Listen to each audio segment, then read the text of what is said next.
Herkese merhaba. Ayşem'le Ne İzlediğin yeni bölümüne hepiniz hoş geldiniz. Hoş geldiniz. Nasılsın Nevra Ayşem Savaşçı? Sporcu gibiyim. Sporcu gibi, atletik. Atletik. Aynen, Dırı, güzel. bıdırı dıdı güzel. dıdı, lop Hıldır lop lop. hıldır, lop lop diyorsun. Sen nasılsın? Ben de çok lop lopum. Bir ödemim var bu aralar. Ödemi Ödemdir arttırmak o. için de bir şey Ödemdir dedim o, zaten. ödemdir. Ödem dedim. Derler ya ödemdir Ödemdi. diye. Ödem Bir şey zaten. oldu, değil mi? Bilir mi? Başka bir şey olabilir mi? Asla. Aynen. O yüzden bir ödemimi atacağım. Ondan sonra bitecek. Ödeme atmak için ne izledik?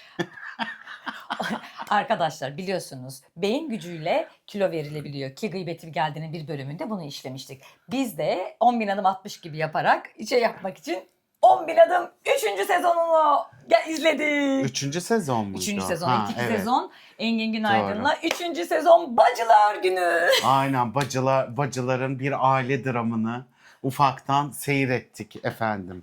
Çocuklukları nasıl geçmiş Aynen, öğrendik. her şeyi öğrendik. Zaten 6 bölümden oluşuyor. Evet, şu ana kadar 6 bölüm izledik. 10 ya da 14 dakika Evet. bölümlerin süresi. Gayet kısa, hap gibi. Böyle bir yerden bir yere giderken izlenebilecek kıvamda bir dizi yapmışlar.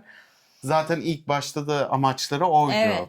Evet. Dikey olarak izlenecekti ilk etapta. Dikey dizi diye. Sonradan normal yatay diziye geçti diye Gain'in biliyorum. çıkışını ben Dikey Evet. dizi deyip sonra sattı ya Gain'i. Aynen. Gain'in çıkış noktası Dikey diziydi. Evet. Devin Özgür Çınar. hem senaryosunda hem de Ezgi karakterini canlandırıyor. Yönetmen koltuğunda Duygu Güzel Meriç var ve bugün bu 3. sezonda Ezgi'ye ablası Süreyya yani Binnur Kaya eşlik ediyor. Aynen, Binnur Kaya'ya eşlik ediyor. 1. bölümden başlayalım. İlk buluşmalara Engin Günaydın geliyor. Hala diyor devam mı ediyorsun bacım diyor ya. Sen hala yürümeye mi devam ediyorsun falan. Evet işte kimle yürüyeceksin, ablanla mı? Oo falan yapıyor. Demek ki Engin de biliyor abla şeyini. Engin eski manitası ya onun. Aynen. O abla mı falan filan deyip sonra abla motoruyla geliyor. Motoruyla giriş yapıyor yürüyüş alanına ve geç kaldığını ima ettiriyorlar. Neden geç kaldım falan filan. İşte diyor ben diyor bir şeyleri kabul etmem lazım diyor. Günümüzün varoluş sıkıntılarından aynen var. günümüzün aile çözümleri efendim bir içe dönüş işte doğum sancıları, nefes terapistleri bilmem neleri falan filan hepsini kapsayan bir şeyde kendimi kabulleniş terapistindeydim diyor. O yüzden Kişisel ben gelişimde. aynen. Süreyya yeni boşanmış eşinden, ergen bir oğlu var. Evet. Ve Ezgi'nin de haydi abla 10.000 adım yürüyelim diye tekrar işte bir arada buluşmaları Kafası ve dağılır kafası diye dağılır canım Gerçekten benim de kabul dağılıyor. etmiş. Hakikaten de dağılıyor Bizim kafaları. kafamızı dağıtıyor ama. Aynen çok keyifliydi. Ya, evet. Bitsin istemedim. Evet, Bir ben de de böyle istemiyorum. bölüm bitince de şey oldum. Aslında o kadar çok alıştırmışlar ki aslında bu tarz yani kısa 10 dakika 14 dakika içinde üretilen ve komik olan şeyleri o kadar fazla yapsak hani hem çoğunluk olur hem zenginlik olur içerik açısından da. Bir kere fikir olarak 10.000 adım fikri çok iyi bir fikir. Evet, oradan. Yani aşırı iyi bir fikir yani. Bu zamanda da işte adım sayarlar bilmem neler işte telefonlar da uyarıyor. Teknoloji bütün aletler uyarıyor seni işte hareket et. 10.000 adım at bilmem ne yap. Bugün hiç oturmadın. Aynen bugün hiç hareket etmedin falan gibi Ay. şeyler de yazıyor. Hiç oturmadın da Bana derdi eğer akıllı bana saatim olsaydı demedi. bana derdi. Benim de akıllı saatim yok da telefon diyor arada. Bugün hiç hareket etmedin diye böyle bir bildirim atıyor bana. Ondan sonra böyle işte ablayla başlıyorlar yürüyüşlerine. İlk yürüyüşünde böyle giderken ama yürüyüşün sonunda da hep motivasyonları var. Yok kaburga yiyecekler. Yok Ödülü işte var. dürüm yiyecekler. Yok efendime söyleyeyim çok önemli bir kaşarlı bilmem ne yiyecekler. Onu hak etmek için yürüyorlar yani. Binnur Kaya'yı böyle abartısız böyle ilk şeydeki gibi o Yunan bir dizi vardı ya Yabancı Damat'taki gibi. Hani orada da böyle naif oynuyordu. Burada da orada bir şive vardı tabii ki O de. ayrı. Ama burada da böyle naif ve oynaması, durağan oynaması benim çok hoşuma gitti. Ve anlık tepki vermek. Ve Yani anlık hani gelen tepki şeye vermesi. tepki Evet. vermesi. Bu da kalemle alakalı bir şey herhalde. Bir de aralarında çok eski arkadaşlar. Tabii. Hep anlatırlar Okul ya kendi arkadaşları anekdotlarını. falan filan. Yani oradaki işte bir espri gelecekti. O kadar doğal oynuyorlar ki. Evet. Doğru. Orada da öyleydi. Dediğin gibi Yabancı Damat'ta da öyleydi. Orada Aynen. da işte Sumru Yavrucuklar, Erdal Özyağcı. O evde de çok Tabii, doğaldı. Çok şeydi. Tabii Tabii canım, tabii. Buradaydı değil mi Vince Vinmeleri? Aynen vinçe biniyorlar. Yemin hayallerimi Yolda gerçekleştiriyorsunuz. yürürken şimdi şeyi görüyorlar. Bir tane arkadaşıyla karşılaşıyor. Devin, Ezgi yani. Hı hı. Ezgi bir arkadaşıyla karşılaşıyor. Arkadaş diyor ki sevgilimden ayrıldım, çok kötüyüm işte. Nefes alamıyorum gibi hissediyorum, bilmem ne işte şöyleydi böyleydi falan, böyle bir yani üstüne çöp atıyor. Hatta yani hani konteyneri boşaltıyor üstüne kızın yürürken. Bu da diyor ki aşkım diyor, bizim şimdi nabzımızın düşmemesi lazım. 10.000 adımı devam Ben ettirmemiz sonra lazım. seni ararım. Ben sonra seni ararım diyor. Ablası diyor ki sen ne kadar kötü bir arkadaşsın. Sen ne kadar kötü birisin diyor.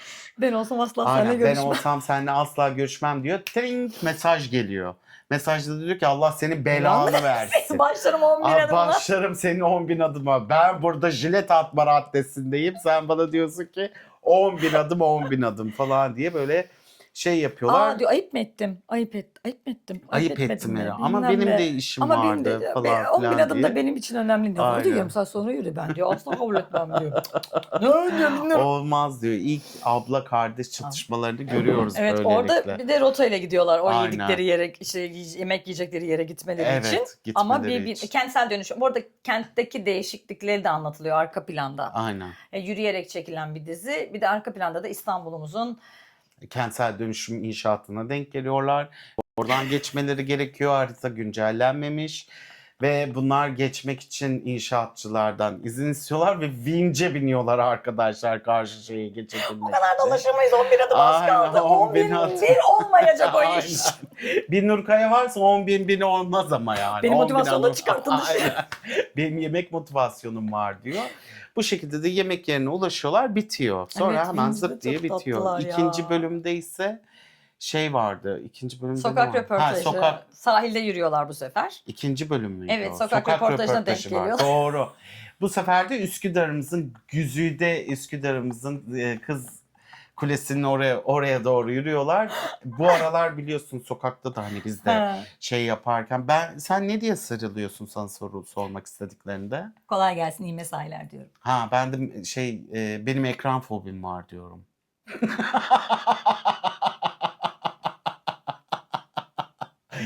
Benim kameraya karşı fobim var, ben şey yapamam diyorum. Hemen uzuyorum oradan. Sana tavsiyem var ekran fobisi için. Benim bir arkadaşım var Orçun Hoca. Evet. Onunla bir Tanıyorum, video duydum. çekmeye başladık. Evet. Kameraya bakmayda rahatladım. Aynen. 8 ay sonra.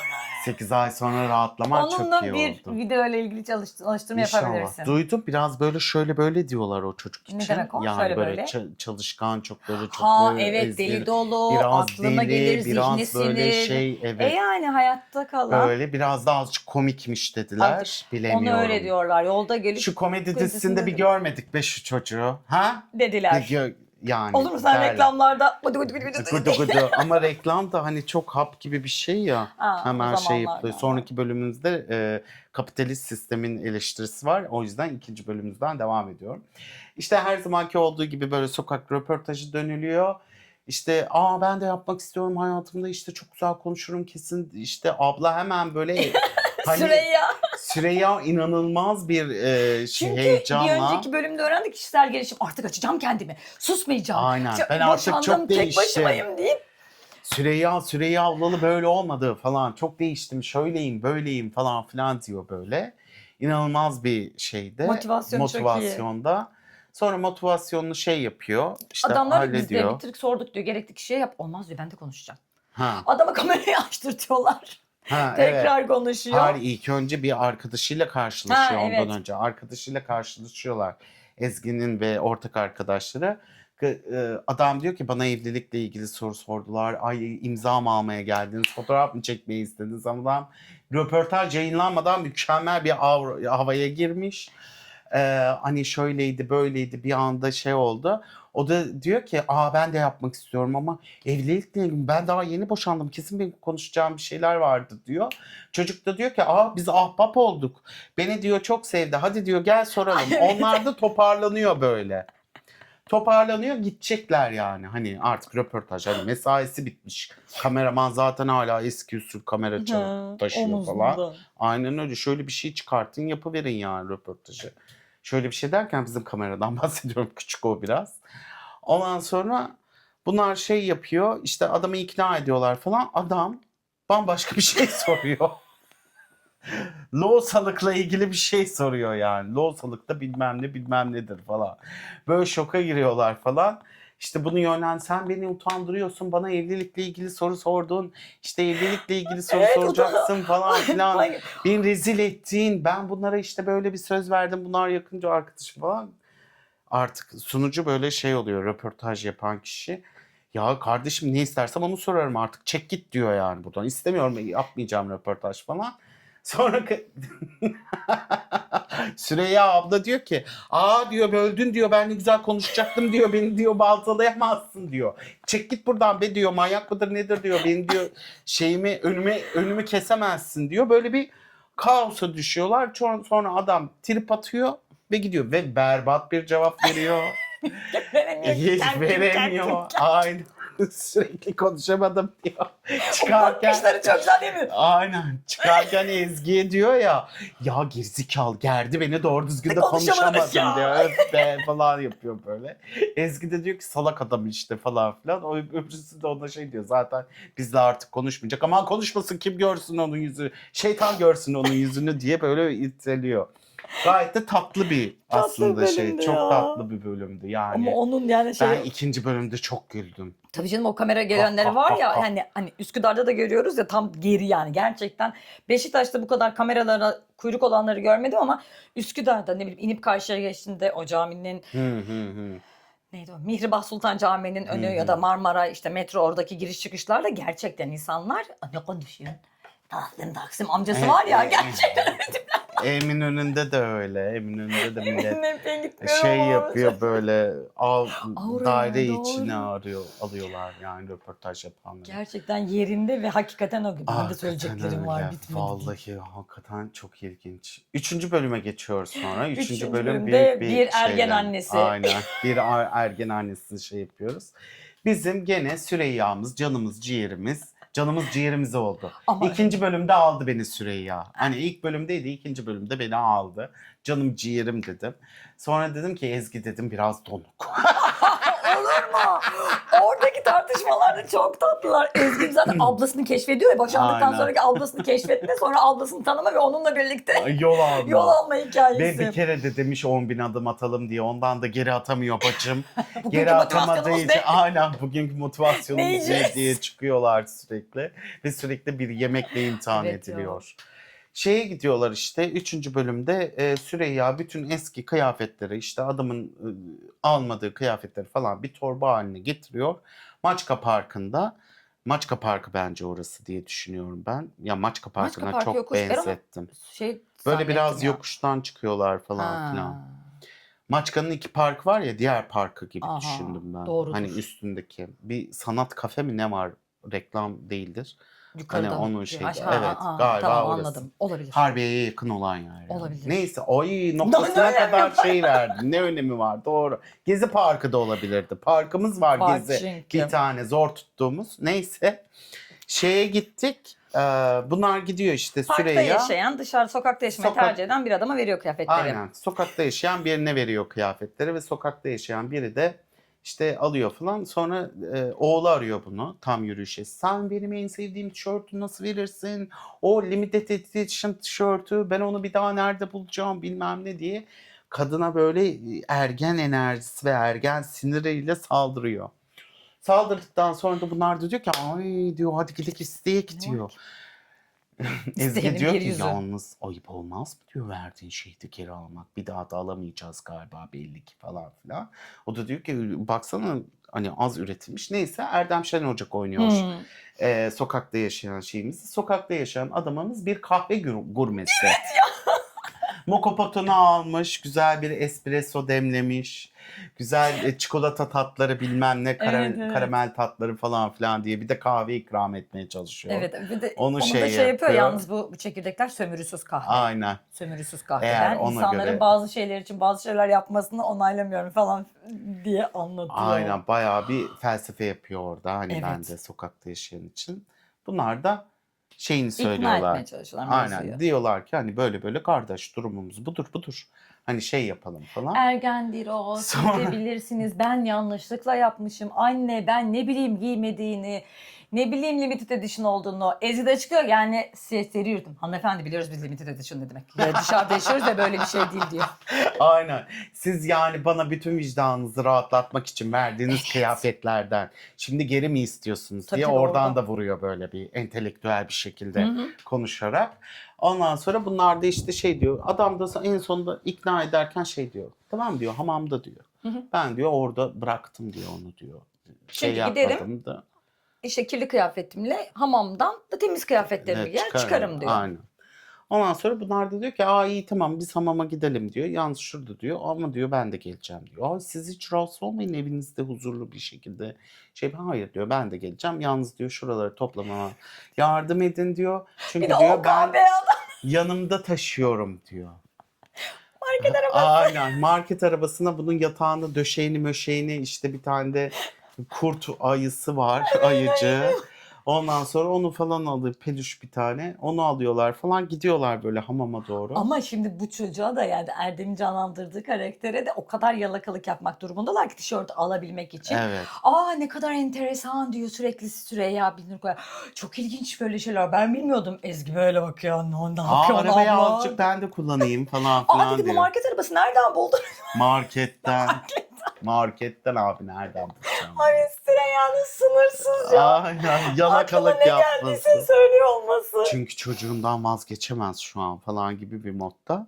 Sonra Hamama gidiyorlar. hamama giriyorlar. Tellak bir çıkıyor. Serhat Özcan canlandırıyor. Serhat Özcan tellağımızı. oynuyor tellağımızı. Tişört üstünde K-pop. Müzik grubu K-pop tişörtü. tişörtü. Bir müzik grubu böyle işte limited edition dedikleri. Adam da diyor ki ay diyor bu tişört diyor o kadar rahat gidiyor.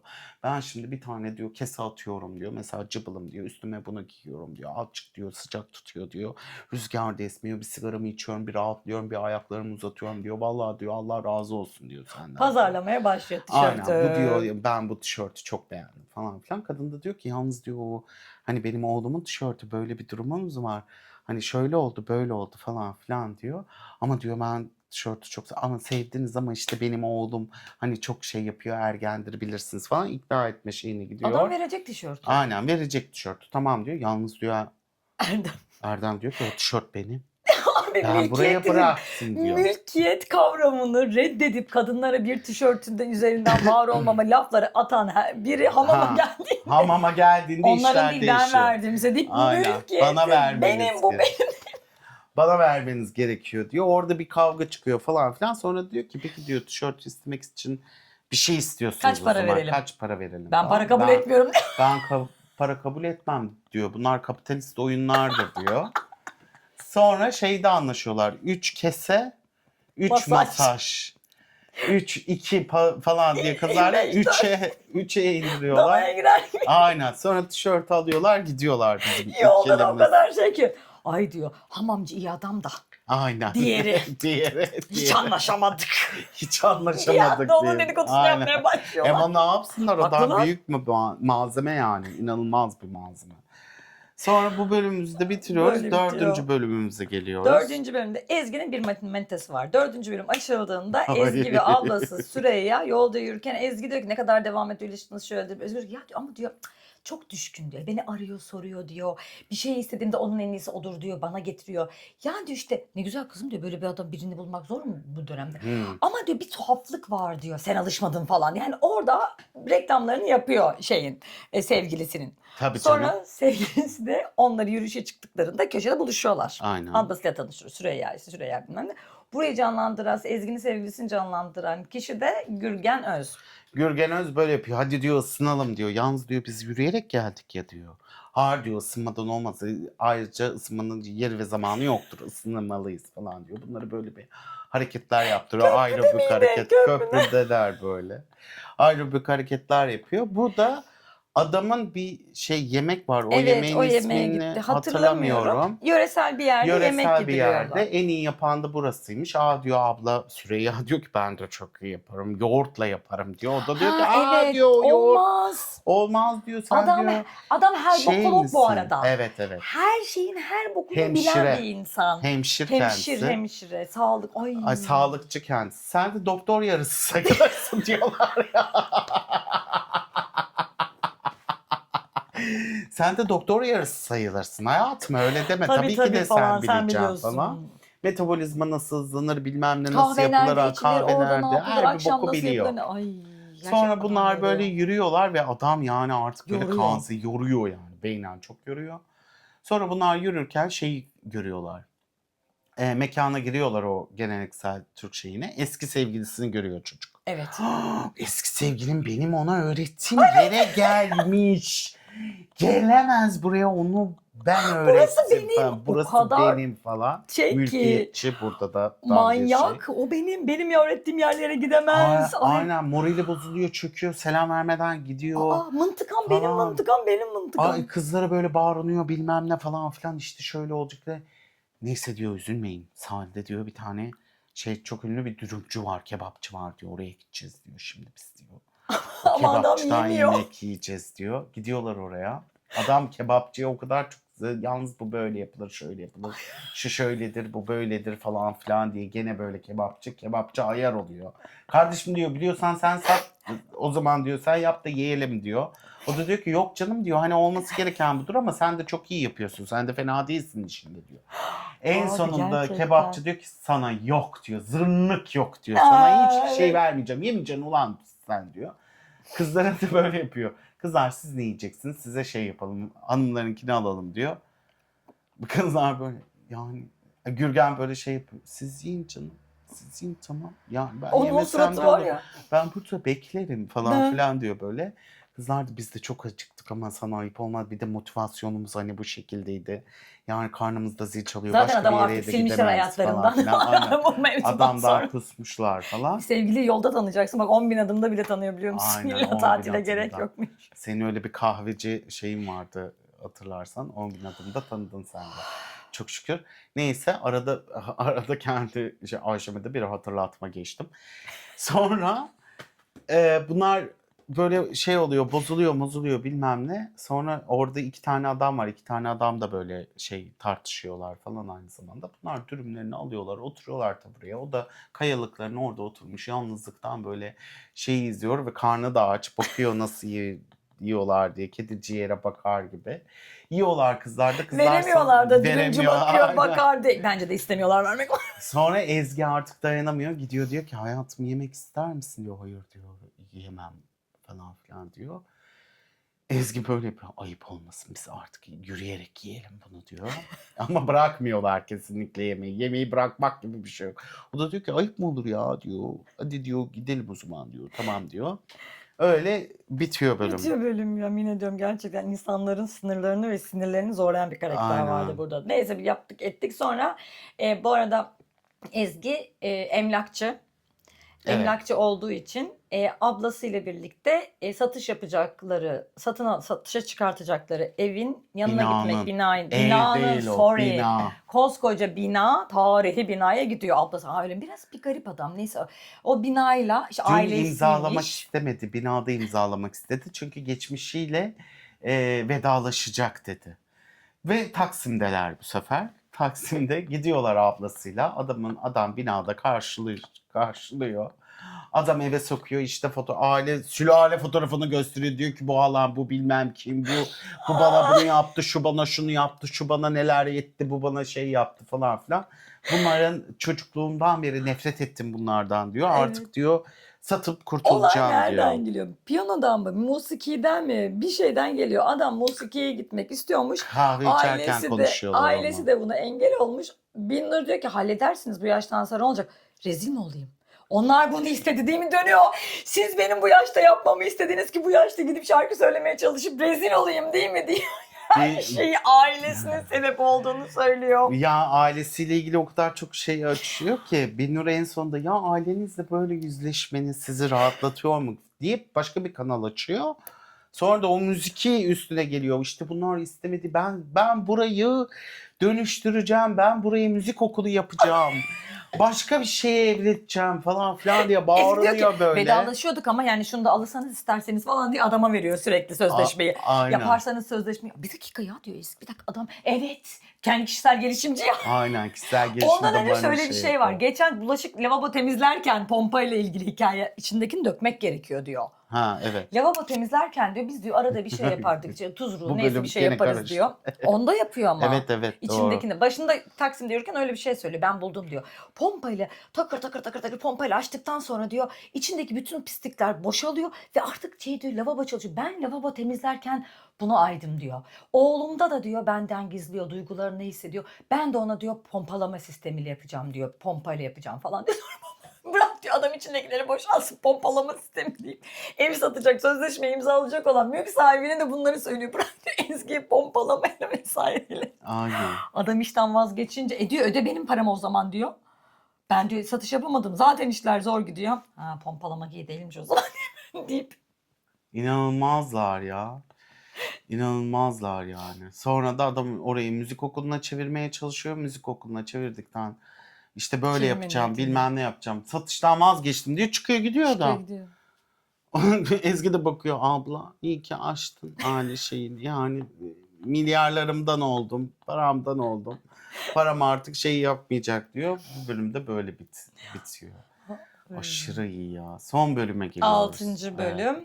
6 bölüm sondur herhalde diye. Ben 6 bölüm Ben gördüm. 6'ya kadar izledim. Evet. Ben de Diğerlerini 6 de- gördüm Ha. yani. 7-8 görmedim. Bekliyorum. Sanki ben bekleyince yapacağım. Aa, 4. sezon diyeyim. Son bölümde de işte Süreyya motorla gelirken bir şey aksiyete, bir Geçiriyor. korku sarıyor. Bir aksiyete krizine geçiriyor. Motor hocasını arıyor. Motor hocasına diyor ki işte şöyle şöyle. O da diyor ki motive veriyor bilmem ne falan filan. İşte geliyor motorla diyor ay diyor o kadar zor geldim ki böyle şeyler yaşadım işte. Ezgi'ye Motor anlatıyor. hocamı aradım iyi ki şey yapmışım falan filan. Orada şunu öğreniyorum. Ha? Ezgi borç vermiş ablasına. Ablasının borcu yarın vermesi gerekiyor Ezgi'ye. Ama abla diyor ki çok iyi bitiyor buldum diyor. Ben de onu borsaya yatırdım. Evet, Ezgi bu arada kirasını ödeyemiyor, para kazanamıyor, çok zor durumda. İş yerini kapatmış. İş yerini kapatmış, hani ofisini kapatmış. Ama en son binayı da kaçırdıkları için hani tam şey yapamıyor. Ablası da diyor ki 5 gün bekleyeceksin diyor. 5 gün diyor tüyo aldım diyor. 5 gün sonra diyor şey olur diyor. Amerikan borsasına girdim diyor. O da diyor ki abla saçmalama ne 5 günü kiram var, oyun var, buyum var nasıl ödeyeceğim falan. Aman 5 günden kimse ölmez bir şey olmaz merak etme falan diyor. 5 günde neler olur senin haberin var mı diye tartışırken Şöyle motor hocasına. ablanın da Süreyya'nın geçmişte böyle bir borsada para batırmışlığı da var Evet, yani. O bu yüzden arada. panik bu. Panik, inanılmaz panik. Sonra Süreyya da işte motor hocasını çağırmış. Motor hocasını görüyor. Sanki bana şey gibi geldi. Motor hocasını Ezgi'ye ayarlamak istiyormuş gibi hissettim ilk başta. Ha, Çünkü sonra öyle Ezgi böyle şey bana niye haber vermedin, vermedin. bana bilmem ne olmadı falan. Olay Bir şeye de döndü işte. motor hocası da böyle çok ilgili, çok şey. Hani böyle simit ayran alalım. Neden bu kadar sinirleniyorsunuz? Sinirlenmeyin. İçinizdeki öfkeleri böyle atmayın falan filan diye konuşuyorlar. Böyle simit ayranı alıyorlar falan. Sonra bir anda anası arıyor. Ya evet. Motor hocasında Timur Acar Timur oynuyor. Acar oynuyor. Sonra anası arıyor. Anası bağırıyor. Eve gel çabuk bilmem ne sen neredesin ne zaman şey yaptın falan böyle bir ses duyuyoruz. Annesinin sesini böyle yiyen. O ses de galiba Devrim Hanım'ın Bence şeyi. şeyin değil mi ya? Binnur'un ses değiştirmesi Binnur'un diye sesi mi? düşündüm Bilmiyorum. Bana da Ya. çok Devrim gibi tınladı. ben. Neyse. Kulağıma Ondan anlatıyorlar. sonra böyle bir şey yaptı. Bağırıyor kapatıyor işte. Sonra annesiyle birlikte yaşadığını öğreniyoruz bu arada motor hocasının. İşte o da diyor ki hani o kadar ekonomik şartlar zor ki diyor. Ben evimde oturuyordum. Evimi kiraya verdim. Annemin yanına taşındım. Annem de malumunuz hastalandı, yaşlandı. Onun yanında olmak gerekir diyor. Aa diyor ne iyi yapmışsınız. Ya orada şey bilmem diyor ne. evini kiraya vermek istiyorsan kardeşim emlakçı diyor. Oradan Aynen. eviyle ilgili şey yapıyor. Sorunlar Aynen. sınıf Aa yürüyerek öyle gidiyorlar. mi? Şey bilmem ne mi falan. Sonra anası tekrardan arıyor. Anası diyor ki bana saç boyası al. Bir önceki aldığın yanlıştı diyor. Bak Sarışın gene oldum. sarışın oldum. Konsomasyete benzettim diyor. Beni onlara benzetme diyor bak. Bana diyor doğru düzgün numara al. İşte numarayı söylüyor. 6 mı diyor, 7 mi diyor. Öyle bir şey söylüyor. Bunu şey al falan filan. Sonra kapatıyor diyor ki işte diyor ben yani annem de boya istiyor diyor. Ben yanlış boya aldım diyor. O yüzden diyor hani buna konsa benzedim dedi diyor. Hani o yüzden doğru numarayı. Biz sana yardım ederiz ya, anadır, bir şey olmaz diyor böyle. Ondan sonra bunlar devam ederken şeyi tartışıyorlar ya. Yalnız şimdi sen hani çok açık aldıysan Aldıysan onu hemen olmaz, koyulatamayız. Onu orada onu. bir boyasını almamız lazım. Ondan sonra koyulatmanız lazım. Adam iyice kafası çorba oluyor. Ya adam şöyle hep ilişkileri nasıl kullanacaklarını, iletişimi nasıl kullanacaklarını, iki kardeş olduklarını, işte senin amacın, senin derdin ne, senin derdin ne, onları bir sakinleştiriyorlar gerçekten. Bana sormadan yapamaz, bana sormadan yapamaz. Sizi bile bana sormadan çağırdı. Bana sorması gerekiyor ama sormuyor. Hep böyle yapıyor. Orada arkadaşlar hayat böyle değil falan. Ben de işimden ayrıldım. Motor beni özgürleştirdi. Özgür ruhum ben. İnsanlarla ilişkim. Ya o kadar şey veriyor ki normal olması gereken. Annesi aradığında bütün o inşa ettiği karakter yıkılıyor. Aynen. Bu kızlar da çok tatlı bir yerden kabul ediyor. Yok hocam biz sana yardım ederiz diyorlar. İşte şey gibi. Sonra kendi deneyimlerini, boya deneyimlerini aktarıyorlar Timur Hoca'ya. Ya öyle şeyler olur diyorlar. Vallahi çok tadında. Vallahi Fıstık gibi iki bir dizi. kadın, ikisi arasında abla kardeş ilişkileri geçmişti. Yani karşılaştıkları şey, verdikleri tepkiler. Ya ben çok sevdim. Yani Ben de Engin çok Günaydın'ın olduğu sevdim. bölümleri de çok sevmiştim. Aynen, ilk iki sezon da çok güzeldi. Bu sezon da çok güzel olmuş. Evet yani çok Kaleminize çok hoş. sağlık, Evet fikrinize ya, sağlık. Hep çektiniz. böyle çıtır ve durum komedileri bizim için, olay Evet. komedileri çok özlediğimiz bir şey. Komedi özlediğimiz bir şey. Bunların yaygınlaşmasını, bu sürelerin normal ve çeşitli olmasını diliyoruz diyorum. Bu haftalık kapatıyorum o zaman. Oldu. Bizi Kapadım. izlediğiniz için teşekkür ederiz. Yorumlarda buluşalım. Beğenmeyi, abone olmayı unutmayın. Hoşça kalın diyorum. Görüşürüz.